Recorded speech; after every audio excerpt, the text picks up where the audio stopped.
이 자는 개경을 재건하는데 큰 공을 세웠으니 개성 보윤으로 임명하여 주시옵소서. 최질은 박진을 현종 앞에 데리고 와서 그에게 개성을 담당하는 중요한 직책을 내려달라 명령조를 말을 하였고, 현종은 최질이 막 나가는 모습을 보면서 기가 막혀서 숨도 쉬어지지를 않았어요. 임명권이란 것이 황제의 고유 권한인데 그것을 상소문 하나 쓰지도 않고 마치 사춘기 어린아이가 부모에게 떼쓰듯 어느 직책에 임명을 하게 해달라고 딱 직책까지 정해서 명령조로 이야기하니 이것은 월권을 해도 한참 월권인 것이었죠. 게다가 3참 이상의 무관은 문관을 겸직하게 해달라는 요청과 관리를 감찰하는 사정기관인 어사대를 없애고 금오대를 설치해서 무관들이 직접 기강을 잡겠다고까지 말을 하니 이것은 갑질을 하는 것을 떠나서 자기가 거의 왕노릇을 하겠다는 거였죠.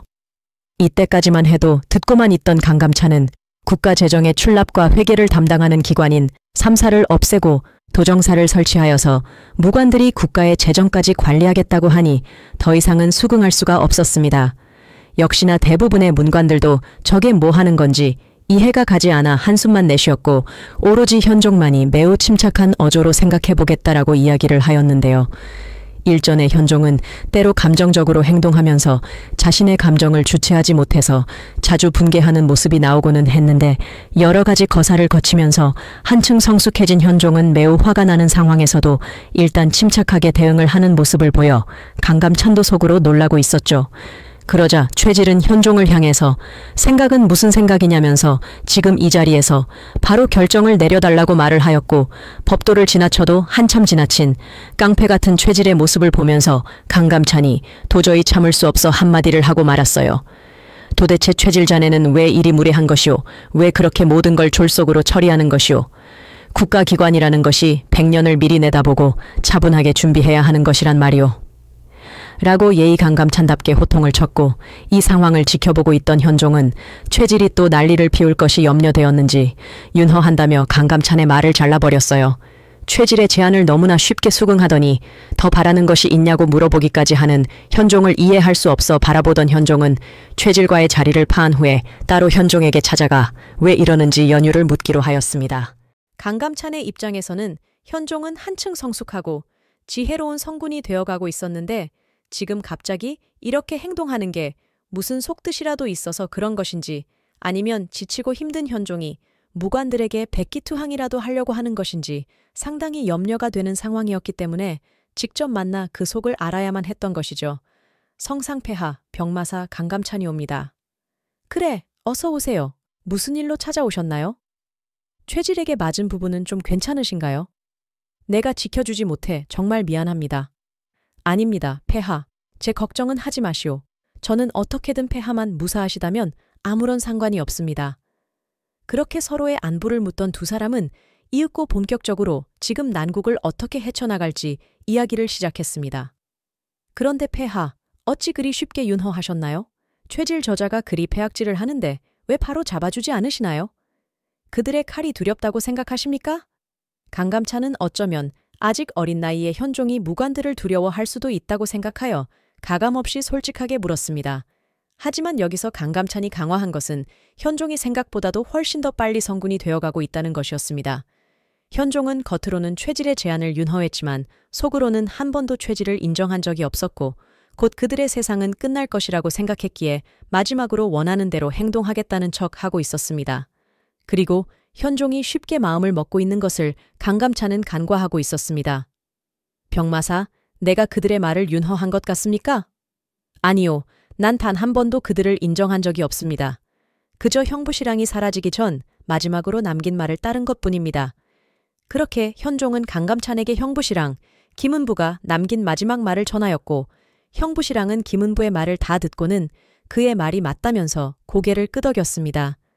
형부시랑이 현종에게 강옥히 부탁하길 절대 무관들과 싸우지 말 것이며 일단은 그들이 원하는 모든 것을 들어주어 그들의 세상이 온 것처럼 속이고 그 뒤 일거에 처리하라는 것이었습니다.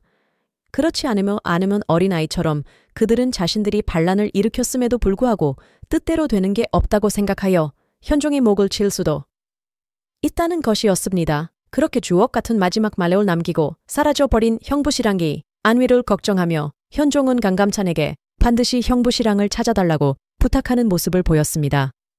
성상폐하 걱정하지 마십시오. 친종 장군 지채문에게 원성 부인과 형부 신랑의 가족들을 찾아달라고 말해 놓았습니다. 지채문은 개경 밖으로 무사히 나갔습니다. 이 말을 들은 현종은 깜짝 놀라서 지채문 장군이 살아있다는 말이오? 예, 저희 집에서 잠시 쉬었다가 폐하를 위해 개경 밖으로 나섰습니다. 이 말을 들은 현종은 뜨거운 눈물을 흘렸어요. 몽진길에서 자신을 위해 목숨을 아끼지 않은 지채문이 무관들에 의하여 죽기라도 했을까봐 걱정이 이만저만이 아니었던 현종은 늘 그에게 미안한 마음을 가지고 있었고 다행히 그가 살아있다는 소식을 듣자 매움이 한결 편안해졌던 것이죠. 그렇게 매움이 편안해진 현종에게 강감차는 진짜 중요한 걸 물었습니다. 폐하, 근태과교 폐하를 시해하려고 했던 호족의 얼굴을 기억하십니까? 그자는 복면을 썼기에 얼굴은 모르오. 다만 우리 병사들이 쏜 화살 하나가 그자의 오른쪽 어깨를 관통하였소. 현종의 말을 들은 강감차는 놀라서 급히 인사를 드리고 그 자리에서 나와 박진을 찾아다니기 시작하였습니다. 박진을 찾은 강감차는 그에게 다가가 박진의 우솥을 거칠게 벗겼고 오른쪽 어깨에 화살 자국이 있는 것을 보고는 내 너를 추포하겠다 라고 말한 후에 옥에 넣어 가두어 버렸습니다. 박진은 자기가 비록 옥에 갇혀 있지만 자신의 편인 최질이 구하러 올 거라 믿었어요. 하지만 자기가 원한 걸 이미 다 이룬 최질은 더 이상 황제를 시해하려고 하였던 대역 죄인과 엮일 이유가 없었습니다. 당연히 박진과 더 엮였다가는 자신마저 황제를 시해하려는 무리였다는 오명을 쓸 수 있기 때문에 최질은 박진을 손절하기로 하죠.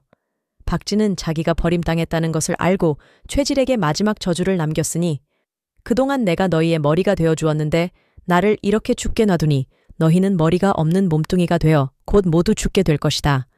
그러자 이 말을 들은 초해질은 화가 나서 박진의 목을 단칼에 베어버렸습니다.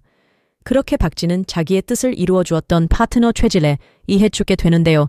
다음 주에 방영되는 고려 거란 전쟁 예고편은 거란족이 친조레울 요구하고 전쟁을 피하고 시패호하는 무관들이 현종에게 친조레울 강요하는 모습이 나오는데 현종은 일단 친조를 가겠다고 말한 후 시간을 끌은 다음 무관들을 장락궁에서 일거에 처리하는 모습이 나올 것 같아요. 오늘은 고려거란 전쟁 26회 내용을 바탕으로 영상을 만들어 보았습니다. 오늘 영상 재밌으셨다면 구독과 좋아요 부탁드려요.